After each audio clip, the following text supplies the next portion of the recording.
Hey everybody, Krista, the relationship chef here today. So happy to have you here. I apologize for the reset from yesterday because I arrived back from Italy with not a lick of food in the house, so I couldn't really do anything. Now, today I'm going to do something really simple, and you're going to say, but Krista, I don't need to know how to do this. Need, maybe not, but I'm going to give you something that you can make that's super quick for your partner, for a little treat, for a great lunch. And I got a smoky frying pan I'm going to turn down a little bit. And, sometimes another person's take, another version, another recipe is really just great to have under your belt. So, what I'm going to make today for you is a killer grilled cheese sandwich. And I have for most of my life, I'm going to be completely honest with you, I've been a Kraft singles with ketchup type of grilled cheese girl. Make a really nice toasty grilled cheese sandwich with Kraft singles, dip it in lots of ketchup. I love that. But this is an adult version, right? And this is so good in a different way, right? It's satisfying. It's got great flavors that mingle and it's gooey and cheesy. So it's really wonderful. So that's what we're going to do today. I'm going to give you a whole bunch of different cheeses and we're going to make a Krista's super duper grilled cheese sandwich that you can make for your partner and they will think they've died and gone to heaven. So before I start, we're going to talk a little bit about relationships, of course, because that's why we're here, is to hear and learn about relationships. Next week, I'm going to be having an amazing guest, and we're going to be making a spicy fish curry, which is going to be amazing as well. We'll talk a little bit relationships with him and ask a little Q&A about how things are in his relationship. But this week, it's just going to be me sharing some tidbits. And I'm going to make this totally related to a question I had earlier today, a comment from somebody about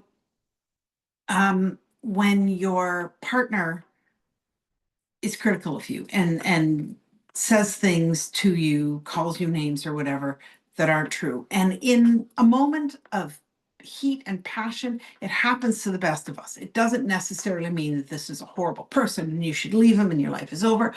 If it happens a lot, maybe that's a different discussion we need to have. But from time to time, somebody will throw out an insult to you. And the question was, um, you know, we're never supposed to be defensive, but how can I just let him say these things about me? So here's what we're going to talk about: the difference between defending yourself and being defensive. Now, if in the heat of a moment, somebody says, well, you lazy, or whatever, right? Using that as an example. The best way to respond to that, because there could be a million things going on that has caused your partner to say something that is not true, not friendly, not accurate, whatever, right? The best way to handle it is to diffuse it with logic and say, hey, I don't think that's fair. Can you please tell me where that's coming from? Right? Because then you have the opportunity to address it and not be defensive, like, oh, no, that's not true. That's a lie, bullshit, whatever. You're saying, I don't agree with that statement. Can you please tell me where that's coming from? And then they explain. And chances are they diffuse it themselves, explain it, and say, okay, well, I didn't mean to say that, right? And it's a great way to diffuse a situation when you've got tension and your mood is elevated, your emotions are running high. It's a great way to diffuse situations like that if you can use logic to sort of break it down and assess it. So let's start with our grilled cheese sandwich. So I'm going to tell you, not my favorite choice of bread, not by a very long shot. Billy has diabetes, so this one is a no sugar added bread. And what does it say? Whole grains, made with whole grains, no sugar added, white with whole grains. So the word you want to read into that is white, which is why I don't like it. But the bread that I buy for me, which is I fondly refer to as twigs and berries bread, because it's got ancient grains and it's really, really good bread. My kids love it too. I raised kids to like whole wheat breads. But my twigs and berries bread we're out of right now comes from Costco. I didn't have time to go to Costco yesterday because if you watch my video, son, car returning, cleaning, all that stuff. So today I'm using Billy's white bread, which I swear, like it's not even cooked properly. So it's not great bread, but it will be great for a grilled cheese sandwich. No question at all. By the time I toast this and make it golden, it's going to be spectacular. So what I would normally do when I make my grilled cheese sandwiches, and this is not a low calorie offering, by the way, you'll figure this out though. Usually I butter all four sides of the bread. Today, gonna gild the lily a bit. I have this stuff called Le fromage fouette, Madame Loic natural au sel de Guérande. So that's with sea salt. It's like a French cream cheese type thing. The French don't do what we call cream cheese, but tastes remarkably similar. So on the inside of the sandwich, instead of putting butter, I'm going to spread this stuff. And it's going to be so good. You can use a spreadable cream cheese in here, or you can use garden variety butter. Please, please, please, please, please do not use margarine. No need for margarine. It's fake food, not fake news. Don't even get me started. It's fake food. And whether you're using cream cheese or this fromage à fouette or butter, you really only need a light smattering in here. Some people put mayonnaise, and I heard something recently. I saw something that said the great debate, grilled cheese sandwiches, mayonnaise versus butter. And I'm like, mayonnaise? That's got no place in a grilled cheese sandwich. Unless, and I have done this before too, if I'm putting ham in it, or like sliced turkey breast or something, if I'm putting a protein in here, then mayonnaise instead of butter or cream cheese here, really nice option, right? Because it gives it just a little bit of flavor. I thought of putting ham in, but I'm going to skip the ham. So then after you have your bread buttered or cream cheesed, but not margarine, you're going to put a collection of cheeses. Now this is a Gruyere. Oh, I love Gruyere. It's kind of like Swiss cheese. It's like the French version. Actually, yeah, French version of Swiss cheese. It's quite nice. I like to use Gruyere. I'm going to use a marble cheddar because that also gives it sort of like a creamy, melty, really great sort of consistency. It helps with the texture, even though it's not hugely flavorful. And I'm going to use an amazing aged cheddar because for me, it's all about flavor. I'm using one of these. Do you have one of these? This is a handy tool. This is called a cheese planer. At least that's what I was always told it was called. And I make beautiful slices of cheese with it. If you don't have one of these, then you can grate your cheese, or if you happen to have purchased it in slices, that works nicely too. So I bought this cheese. Oh, the price was enough to make you gasp. In Canada, the price of cheese is nothing short of atrocious. But I bought it partly for this so that I could show you guys my super duper grilled cheese sandwich, but also because I'll probably grate it. I'll make some French onion soup for Billy, and he will be very happy about that. Okay, so I just put a very thin layer of Gruyere because we're putting 3 different types of cheeses, or if you include the whippy cheese, 4. So we don't need tons and tons. So there's the Gruyere. And then the Swiss cheese. You know, talking about this, I love to have little side chats with you when I'm doing this because food relationships, all these things are important. But there's a lot of things that I've learned over the years that people that are obvious to me when it comes to food and not obvious to other people. So here's another one. If you are making French onion soup, the best cheese to use is Gruyere. You can also use a Comté. But please always use some sort of flavored Swiss cheese type cheese. Emmental, Swiss cheese, Gruyere. Make sure it's something stretchy with flavor. Do not ever use mozzarella cheese. That might just be a Canadian thing, but oh, terrible. All right, so we've got our whippy cheese, our Gruyere, our marble. And this, I've had this in the fridge for a bit. And then somebody, not going to name names, split it off to Italy. And then I didn't have a chance to open it. So this is aged 6 years old cheddar. I do so love me a mature cheddar because I just have to do a little taste test here. So good. I was going to put Parm on here because when I was in Italy, I got some nice Grana Padano and Parmigiano Reggiano, but I decided to put the cheddar because crime of opportunity. I saw it was in the fridge. So let's take a nice slice. Okay, that wasn't a nice slice because I didn't take it all the way out of the package. There we go. The cheddars, the old cheddars, are a little bit crumbly. They're not really great for a cheese plane, but where there's a will, there's a way. And look, I've got it on there. So again, doesn't have to be huge, super thick coating. If it's grated, it's going to end up being a little thicker, right? So what you can do if you grate it is you can grate them all into a bowl and mix them up so that they're evenly distributed, and then put them on your sandwich, pat them down. So there is our 3/4 cheeses. We've got the 6-year-old cheddar, the Gruyere, and a garden variety marble cheddar. All in my new cheese bag. And then you're going to butter the outside of the bread. And this is how you'll get it crispy and golden. It'll be fabulous. Again, please use butter. Don't ever use margarine. Margarine is gross. Bake food.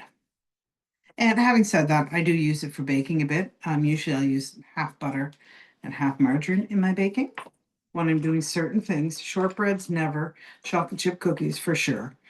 Stuff like that. The cake batter, but never the icing type thing, because half margarine, half butter works well with baking, cuts the cost down a little bit. But margarine for cookies makes them soft as opposed to crispy. So if you use half butter, half margarine, you can really get a beautiful texture of cookie. So I have here an old but reliable tool. And it works really well for this because, when I was in Italy, I had my little induction burner. So everything was right here. It was so easy to do a class. Here, the electric frying pan can achieve that same result for me. So it's great. I have it right here. This is an old one. It's fairly heavy. I love this. I use this for grilled cheese sandwiches, pancakes, and fish. So there's my hack. Scrape that butter that went on the counter. I've got the electric frying pan set to about 350. The thing is with the grilled cheese sandwich, the reason it's so delightful when you do it in an electric frying pan is because I find that the consistency or the heat is very consistent in an electric frying pan. And so you can get it toasted slowly, which allows you to melt the cheese, but it gets so nice and golden. Whereas in a frying pan, a lot of times it either doesn't brown or it browns too fast and the cheese doesn't melt. So what we want to do is keep the temperature low so that it toasts up beautifully, golden brown, and you get the cheese melted at the same time. You just grab a spatula. Spatula. Okay, so talking again about diffusing situations and discussing things logically instead of emotionally is a really good tool for a relationship, right? Because we can say things that we don't mean, and it can evoke a certain emotion in our partner. And you want to feel your emotions. Emotions are not meant to be suppressed. But in certain situations, everything is better off if not so much that you suppress your emotion, but you seek out a little information before you react emotionally. And this is such a good tool to use with somebody you love because especially, I guess, some people have more of a tendency to blurt something out that they don't mean. Um, I don't tend to do it because I've had it done to me a lot, and I sometimes I just feel like that bell can't be unrung, and I don't like to hurt other people. Some people enjoy hurting other people, so they will shoot those words out. Billy has never said anything like that. Once in a while, he'll say something so minor. It's like, I feel like you always take the kid's side, something like that, which of course I don't. And, he's reacting to something. He and I so very rarely argue, though. It doesn't come up. So, look, isn't that beautiful? That is one beautiful little sandwich. And the cheese is starting to melt and it's getting nice and golden. Now, when you make a steak, you flip it once, right? When you make a grilled cheese sandwich, you flip it 90 times if you want. I find that if it starts to get a little bit too brown on one side, I just flip it a little more often so that the heat keeps going, but it doesn't make it too brown.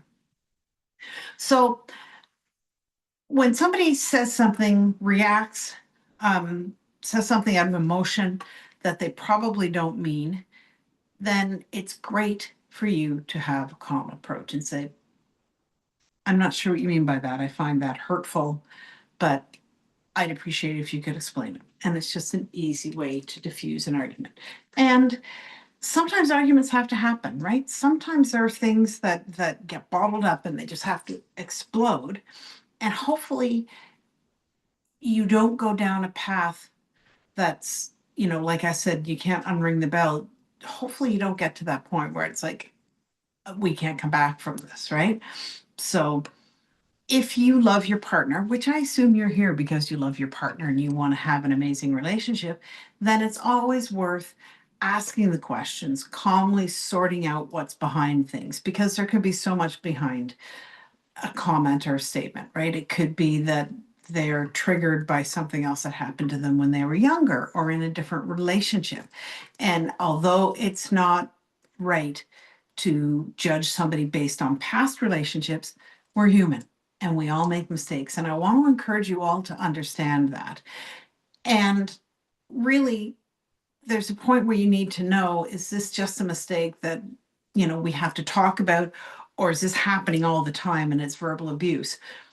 That's a different discussion that you have to see what that means. But for now, I'm going to suggest that if something like this happens, you talk to your partner logically, try and sort out where the comment's coming from. I have a brand new lead magnet that's going to be a lot of fun. It's in order to keep the connection, to keep the conversations going and make your partner feel loved. It's always fun to send them sexy, flirty texts. And so I've got a brand new lead magnet that is going to be cut and paste, flirty texts. So send me an email, which Krista at Krista-Marie.com. If you want to send me an email and ask for it, then I can send it along to you. It's just kind of a fun template that gives you some ideas of some quick texts. And it's a couple minutes of connection every day can make a huge difference in your relationship. And so this is one step that I'm sort of offering out to you guys to find a way to connect a little more every day. So send me a text, send me a DM comment here, and I'll send that over to you. And I'm also working on a new mini program that's just going to be $7, connect with your partner for 3 minutes every day and really make a change in your relationship. So it's all about connection. It's all about keeping the conversation going, having your partner know that they are loved, wanted, appreciated, and seen, and helping you to feel loved, wanted, appreciated, and seen. Also, I'm offering a discovery call. If anybody wants to talk, let's talk for 20 minutes and see right now how we can make a little switch in your relationship to help you connect with your partner more. 20 minutes, let's talk about your relationship and one quick fix. All right, send me a comment, send me a DM, send me an email. I'd love to hear from you. Let's check in on our sandwich. Ooh, so it's a little darker on one side because I was chatting, right? Big surprise. But, ooh, the cheese looks so nice and melty. So I'm going to get a plate.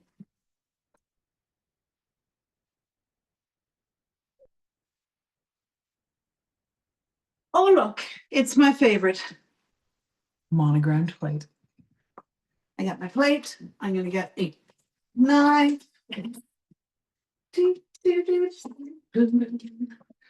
All right. So, all right, I'm going to unplug this on the counter, and you can see both sides are browned nicely, and it's slippery because there's a lot of cheese here, and it's very melty.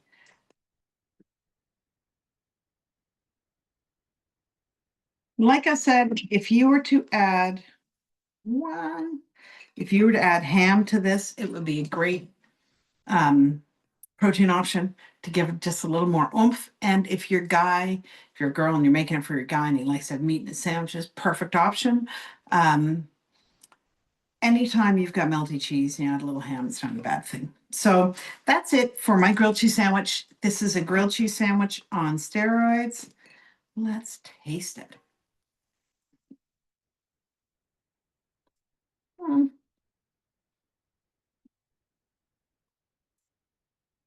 Mm. Fantastic. That is cheesy goodness right there. Thank you so much for tuning in. Let me know how your grilled cheese sandwich works. Make one of these for your sweetheart and say, hey, look, I did this for you. Quick, easy way to show you love them, you care about them, they matter, they're important. Talk to you soon.